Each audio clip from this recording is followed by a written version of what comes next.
Hello, and welcome to another reading of Curtis Jones' writing. Uh, I've got some changes coming along shortly. September 16th will be the last day this web page will be available. They, I thought it was doubling, but they're tripling the price that I pay for it, so I'll be finding me another uh, web page to work from. Uh, but until the 16th of September, that is still available. But this Facebook page is always available. I've had it for 6, 7 years now, something like that. But it's got all the information that the web page had on it. We're moving right along. We're reading Getting There, and we're to chapter 6 in this one. Now, I don't know how many chapters this book's got in it. Let's see.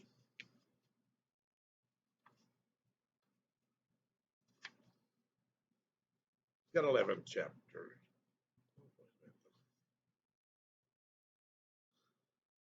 And there's some pretty good stories in here. Chapter 6 is fun with kids. And so sit back, relax, and enjoy as I read chapter 6 out of this book to you. One day, we decided to go to town,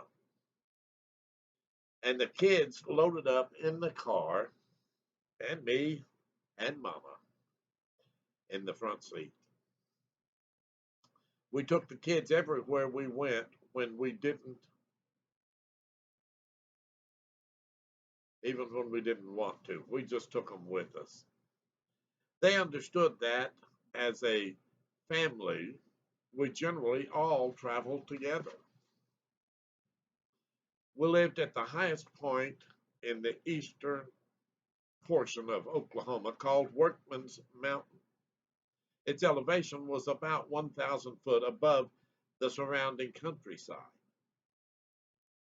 That meant when winter came, we got snow and ice when the surrounding country received only cold rain.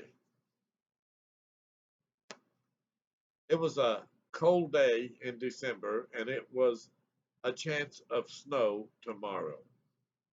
The weather said heavy snow.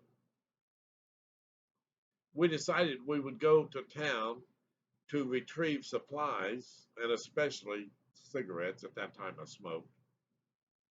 And we maintained enough groceries to get through a week without going shopping. So most of the trip to town was for cigarettes. We did not, however, keep enough cigarettes so as not to run out should we not be able to leave for a week. It's hard to be honest about the reason we went to town that day. As we got into the car, Stephanie, the kids' mom, and I sat in the front seat. We set our youngest son on the car seat between us.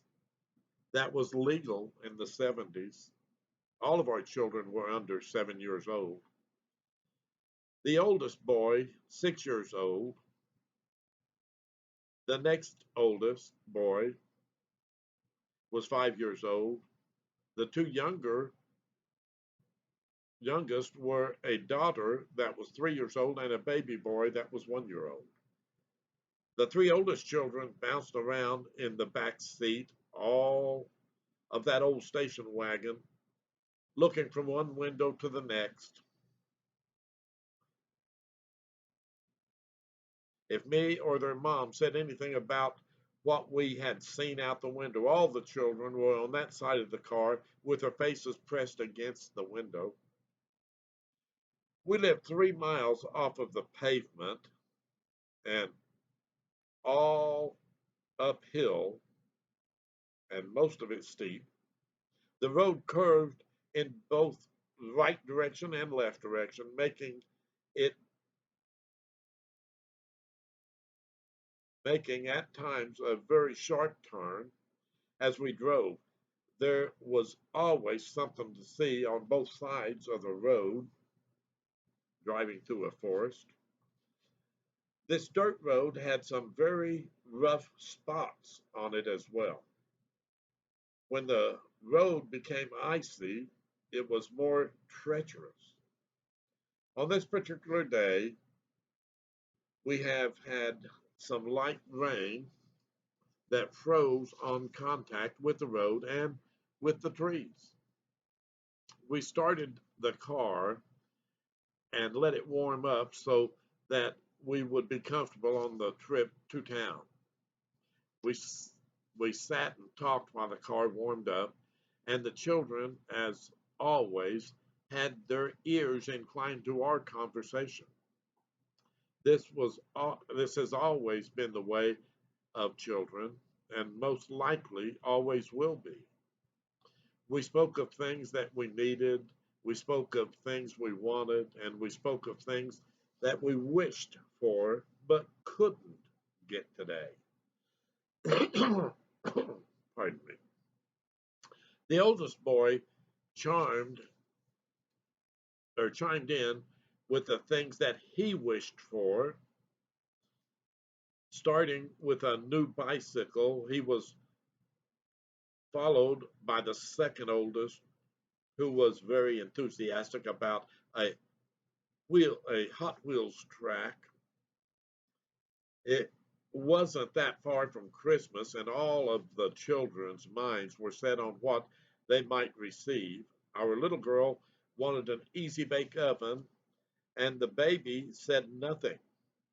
Mom always wished for a little quiet, and Daddy wanted some calm. By the time the car was warmed up and we had backed out to the to get on the road. This should have been a warning to me when I pressed the brake and the car gradually came to a stop. But I was in my 20s and knew I was invincible, and my dear wife had all the faith in the world in what I could do. I shifted the car into drive. I knew that it would be slow as I proceeded down the hill. As we left the house, we came to a protected spot where the road dipped down and it was ice free. I drove faster where I could.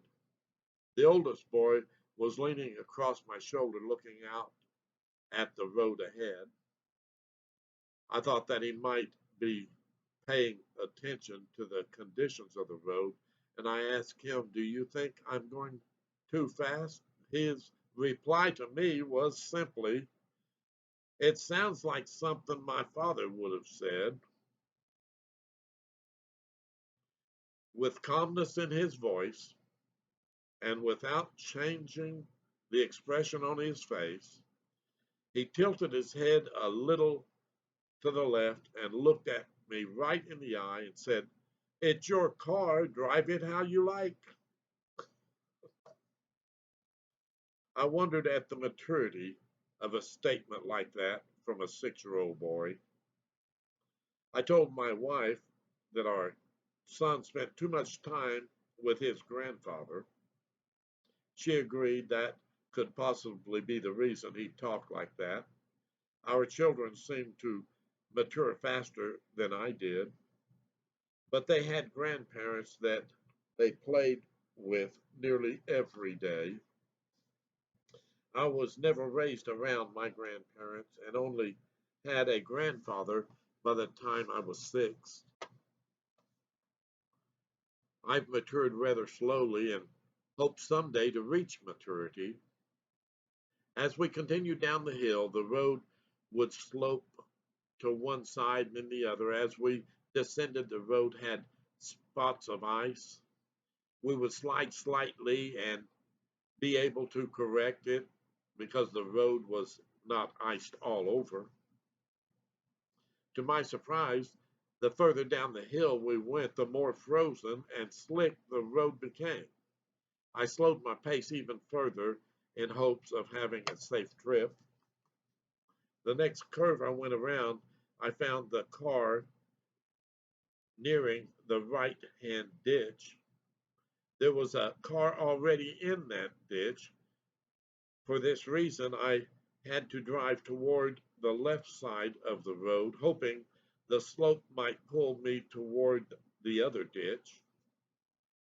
I slowed my forward motion to a crawl and was able to get around that car. I crawled back to the center of the road and quickened my pace a little. The next curve turned left, and it had a steep bank along that side. As I straightened up the wheel, I could see another car. It was sticking up into the into the side of the road. The bumper was all I could see. The car itself was pointed down the bank. The road made a slight slope in that direction. I let off of the gas to allow the car to slow, and as I did so, it began to slide in that direction, the direction of the bumper. The bumper is all you can see of the other car. It was as if the car was standing on its hood. Excuse me. I began to get nervous. I suspected that we were going to hit the bumper of this abandoned car, and I told my wife to brace herself and all the children to in the back seat to run to the window on the other side. They wanted to watch the incident unfold. The car was sliding very slowly, but moving directly toward that bumper that loomed in my path. I had perhaps 10 seconds to try to correct our car's motion. I kept telling the children to move to the other side.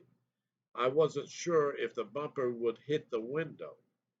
We continued to move in that direction, and all we could do was brace ourselves. The children would not obey, and I feared for their safety. I wondered if we missed the bumper, we might go into the ditch, front end first. The car we had was very nice. It was a Thunderbird with four doors, and the back doors were suicide doors. It took many years to get a car that nice. I was very proud of that car. But as the car moved toward the bumper, I could see the destruction of my own car. I said with panic in my voice, I think we're going to crash. Our second son said, then you need to watch what you're doing. It amazed me how much advice you could receive from those who cannot make a difference. Our daughter said, Daddy knows how to drive. She always defended me right or wrong. The next 5 seconds seemed to take half an hour. As my car made contact with the bumper, time slowed to a crawl. It hit halfway down the door. It crinkled both front and back door on my side of the car. I could hear the sound of metal rubbing against metal. It was that high frequency sound that only comes from metal being distorted that immediately put my nerves on edge. My stomach went into a knot at that instant.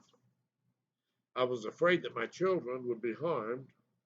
We have no control when a car is moving sideways on a sheet of snow and ice. My talent at driving simply was not up to the road conditions. Strange what a man will do when his confidence is so high, isn't it? Thank you for listening to this portion of the story, Fun with Kids. The next story I will do is chapter 7. Be careful, little ears. And I'm not sure when I'm going to post that. I've been put behind in a lot of the stuff I'm doing because for a week and a half I was kind of out with COVID, but I'm back trying to get things organized again.